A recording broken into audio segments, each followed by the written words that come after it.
Assalamualaikum warahmatullahi wabarakatuh. Welcome back to my YouTube channel. Before we started, let me introduce myself. My name is Anissa Oswatun Hasanah from English Education 2021.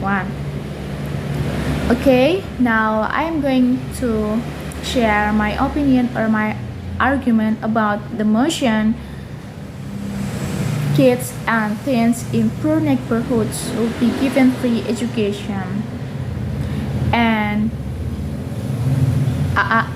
I from affirmative team. Let's get started.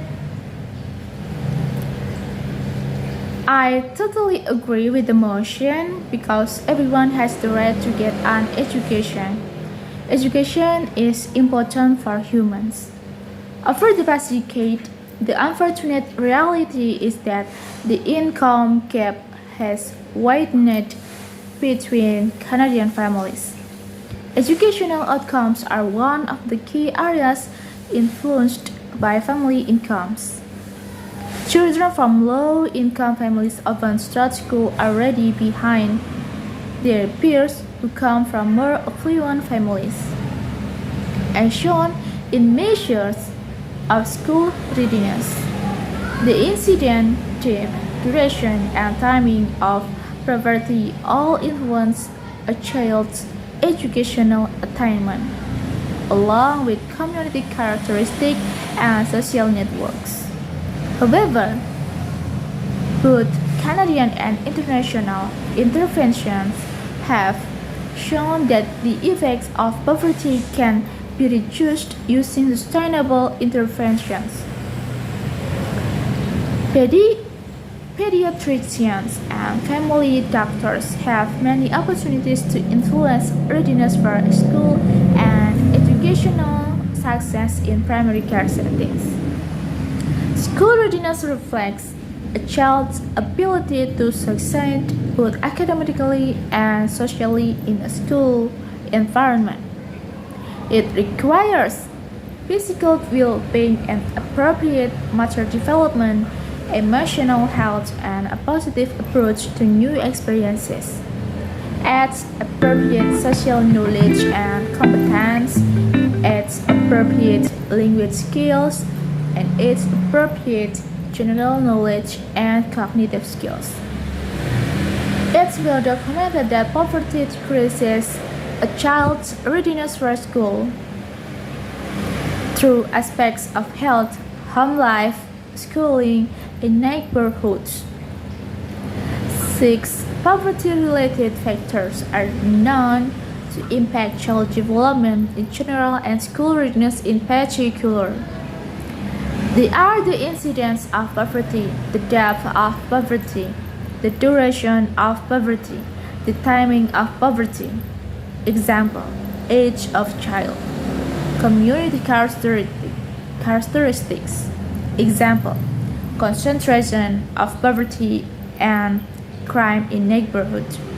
And school characteristics.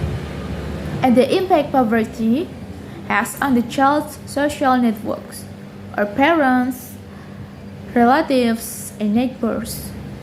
A child's home has a particularly strong impact on school readiness. Children from low-income families often do not receive the stimulation and don't learn the social skills required to prepare them for school. Typical problems are parental inconsistency with regard to daily routines and parenting, frequent changes of primary caregivers, lack of supervision, and poor role modeling. Very often, the parents of these children also lack support. The implementation of the free school program was able to improve the quality of education in terms of graduation rates, decreased dropout rates, as well as the percentage of teacher qualifications and performance. Wow! According to international human rights law, primary education should be compulsory and free of charge. Secondary and higher education should be made progressively free of charge.